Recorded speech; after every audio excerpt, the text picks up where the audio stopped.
আসসালামু আলাইকুম everyone, welcome to my channel Enjoy Life. আশা করি আপনারা সবাই অনেক ভালো আছেন। সকালের নাস্তা বা বিকালের চায়ের আড্ডা, যেখানেই আপনি এই নাস্তাটা তৈরি করুন না কেন একদম জমে যাবে।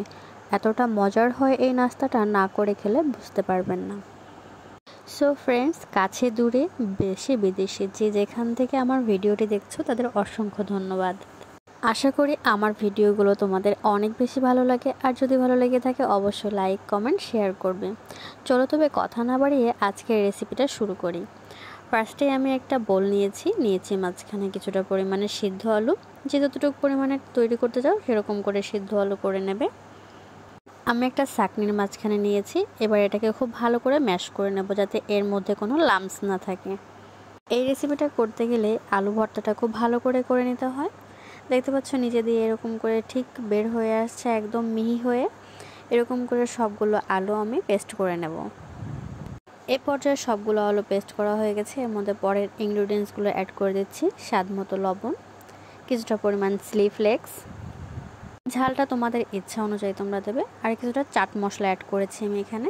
আর এখানে অ্যাড করছি 1/3 কাপ পরিমাণ চাউলের গুঁড়ি, যাতে এই নাস্তাটা বেশি খাস্তা এবং ক্রিস্পি হয়। খুব ভালো করে ম্যারিনেট করা হয়ে গেছে, এরকম একটা ডো তৈরি হয়েছে। এরপর একটা লেখালেখির কাগজ নিয়ে নিতে হবে। এর উপর কিছুটা পরিমাণে তেল অ্যাড করে মিলিয়ে নিতে হবে। এর উপরে ডোটা রেখে চারকোণ একটা শেপ দিতে হবে। যে যেরকম শেপে ইচ্ছা করে সেরকম তৈরি করে নিতে পারে, বাট আমি এরকম করে তৈরি করেছি তাই বলে দিচ্ছি। ডোটা কিছুটা পরিমাণে একটু মোটা রাখতে হবে। এরকম ফ্ল্যাট স্পেসে নিয়ে এসে এরকম ছোট ছোট চিকন করে পিস করে নিচ্ছি। নিচে যে আমি তেলটা দিয়েছি এটার কারণে যে আস্তে করে হাত দিয়ে তোলার চেষ্টা করলে আলতো হাতে উঠে আসবে।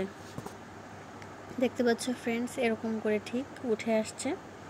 সবগুলো নাস্তা তৈরি হয়ে গেছে। এবার আমি একটা ফ্রাই প্যানে তেল গরম করে গরম তেলের মাঝে একটি একটি করে নাস্তা অ্যাড করে দিচ্ছি। তেলটা খুব বেশি গরম করা যাবে না, তাহলে কিন্তু আলুটা ফেটে যেতে পারে। মিডিয়াম লো হিটে প্রায় 10 থেকে 12 মিনিট মতো ভেজে নিতে হবে। আশা করি আমার চ্যানেলের ভিডিওগুলো তোমাদের অনেক ভালো লাগে, আর যদি ভালো লেগে থাকে অবশ্যই লাইক কমেন্ট শেয়ার করবে। অলরেডি লোভনীয় নাস্তাগুলো রেডি হয়ে গেছে, আমি প্লেটে সার্ভ করে দিয়েছি। দেখতে যতটা সুন্দর হয়েছে, খেতে কিন্তু তার থেকেও অনেক বেশি মজাদার হয়েছে এবং খুব ক্রিস্পি হয়েছিল। এ ধরনের ইন্টারেস্টিং ভিডিও পেতে অবশ্যই আমার চ্যানেলটিকে সাবস্ক্রাইব করবেন এবং পাশে থাকা বেল আইকনটিকেও ক্লিক করে দেবেন, তাহলে আমি নতুন ভিডিও ছাড়লে আপনার ফোনেই প্রথমে চলে যাবে। নতুন কোনো রেসিপি জানতে অবশ্যই কমেন্ট বক্সে কমেন্ট করবেন, আমি চেষ্টা করবো আপনাদের ইচ্ছে অনুযায়ী রেসিপি শেয়ার করার। আজ এই পর্যন্তই। আল্লাহ হাফেজ। আসসালামু আলাইকুম ফ্রেন্ডস।